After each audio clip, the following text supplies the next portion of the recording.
Nós, os seres humanos,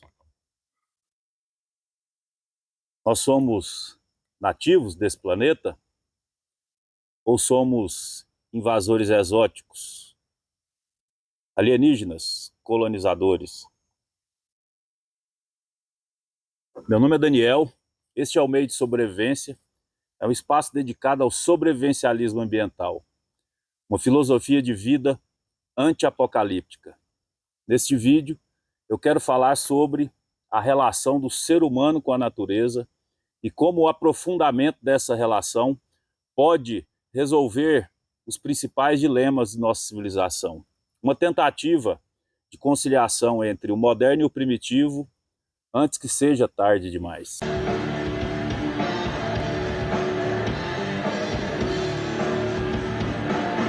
O conteúdo que eu vou apresentar agora, ele é baseado no primeiro artigo do meu primeiro livro.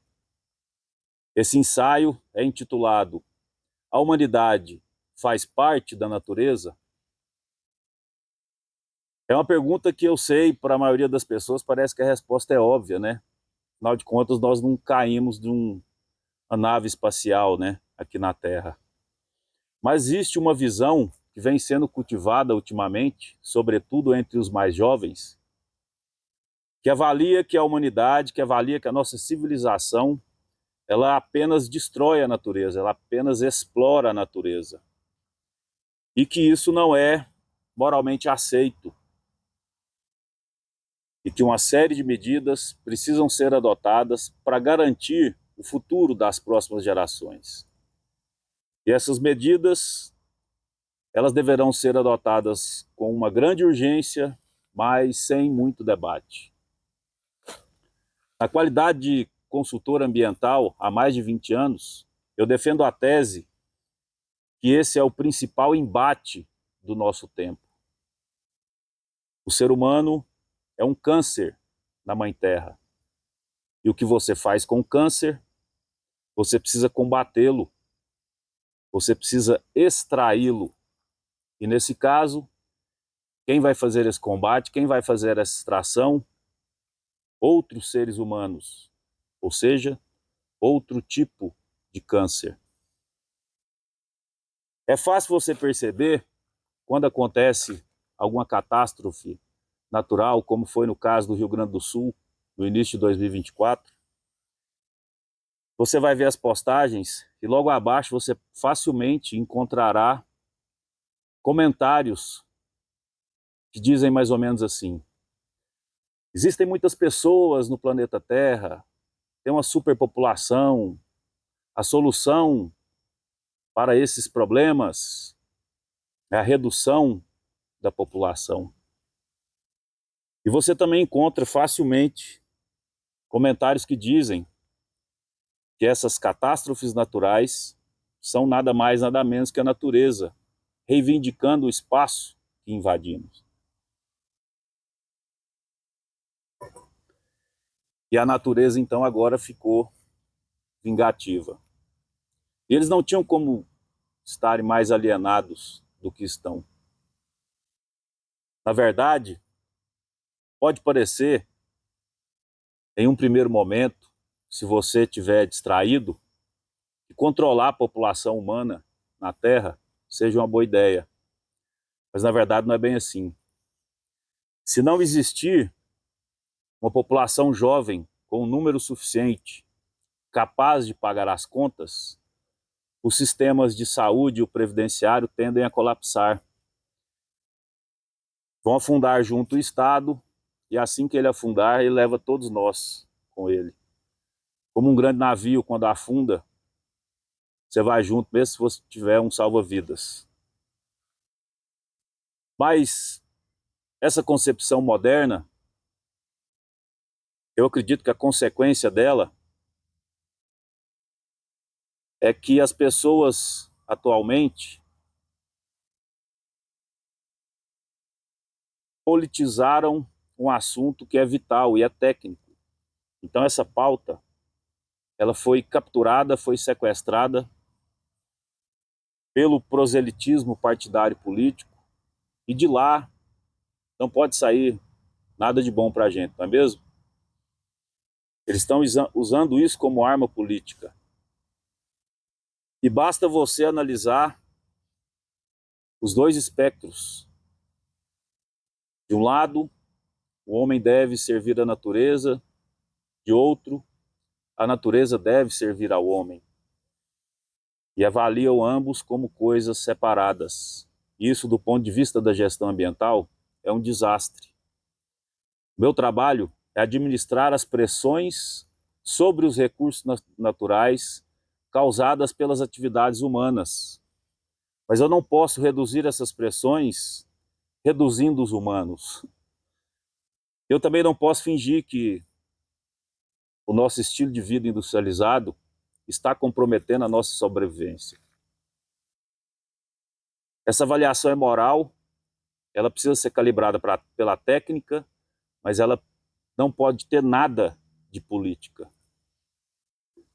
É por isso que, em países como o Brasil, muitas pessoas estão preocupadas mais com os urso polar ou com as baleias, mas não estão preocupadas com as condições de saneamento do seu próprio município. Mas eu não espero nenhuma mudança positiva que venha da política mesmo. Eu simplesmente não acredito nisso. Eu acho que as mudanças positivas, as mudanças que virão para melhor, elas só podem acontecer pelos indivíduos, pelas pessoas que formam essa civilização. Vai vir das formiguinhas e não das cigarras. Isso não tem a mínima chance de dar certo vindo de cima para baixo.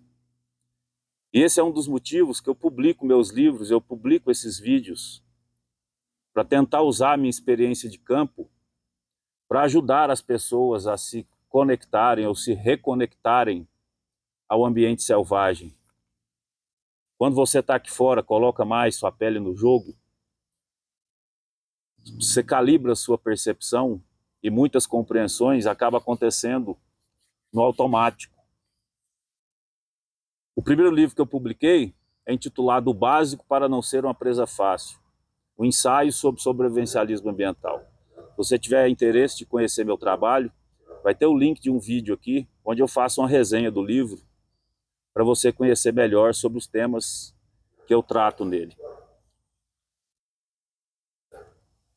A concepção científica da natureza que nós temos hoje, ela comporta apenas um número limitado de ações humanas, técnicas, antrópicas, que ocorrem por cima da natureza.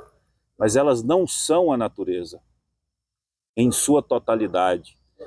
E às vezes é muito fácil você confundir uma coisa com a outra. Grandes cidades cosmopolitas, industrializadas, criam uma falsa ilusão de que você está aí dentro, guardado, protegido da natureza aqui fora, e a natureza aqui fora está aí, protegida de você. Uma cidade muito grande, cosmopolita, ela cria uma ilusão de que a única forma de sermos bem-sucedidos é se pensarmos da mesma forma e agirmos do mesmo jeito. E é aí que as galinhas decidem, por maioria, que o melhor guardião do galinheiro não é o cão pastor, é o lobo mau. E quando você está aqui fora, a natureza, a realidade, o tecido da realidade acaba te enquadrando. Então, por exemplo, eu venho aqui fazer um acampamento. Aqui não tem lixeira. Você sabe, aquele recipiente mágico, onde você coloca o que você não precisa mais, aparece alguém para recolher e aquilo some no mundo. Eles ainda às vezes escrevem neles assim, recicláveis, para fazer você se sentir melhor. Pois é, aqui não tem. E o que eu vou fazer com o meu lixo então? Eu não posso largar aqui.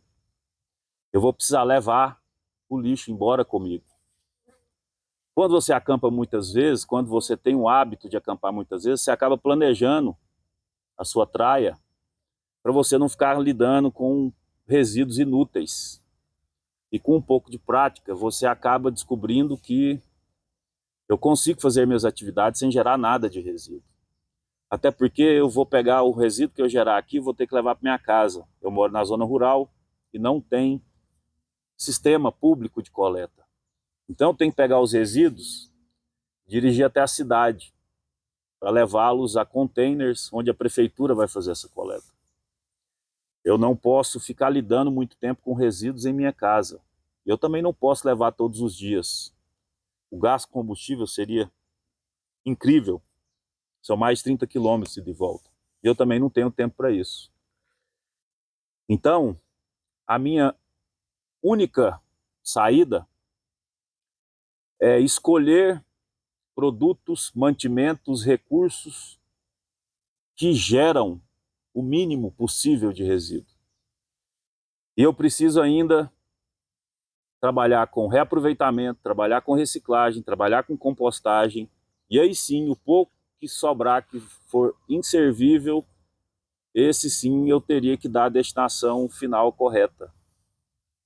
Então veja bem, nós precisamos reduzir os resíduos e não as pessoas. Quando você está aqui fora, em ambiente selvagem, você não pode chegar em qualquer fonte de água e beber diretamente. Se você fizer isso, corre um risco, pode variar de uma diarreia até a morte. Eu sei que às vezes se você recebe água encanada em casa, tratada, não percebe, mas o líquido da vida, ele não vem pronto para o consumo do humano moderno. E falando em diarreia, as suas fezes também são um problema seu. E aqui você descobre isso. Se você mora numa grande cidade, você pode ter sido induzido ao erro e acreditar que suas fezes são um problema de Estado. Mas na verdade sempre vão ser problema seu. O que você pode fazer é democratizar esse problema. E a decisão é sua. Se você mora desconectado do sistema, se você trata o seu próprio efluente, você faz parte da exceção e não está fazendo nada mais do que a sua obrigação.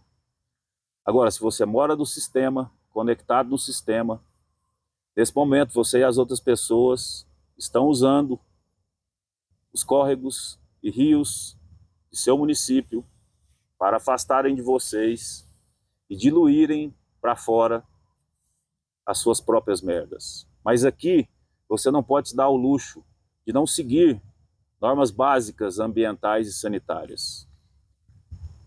Se você não segui-las, em menos de uma semana você não consegue dar um passo sem pisar na própria M. Em um acampamento selvagem ou mesmo uma situação de sobrevivência, você depende da fogueira para tudo. Você vai preparar seus alimentos, você pode preparar uma bebida quente, você vai iluminar, vai se aquecer, vai espantar insetos e animais.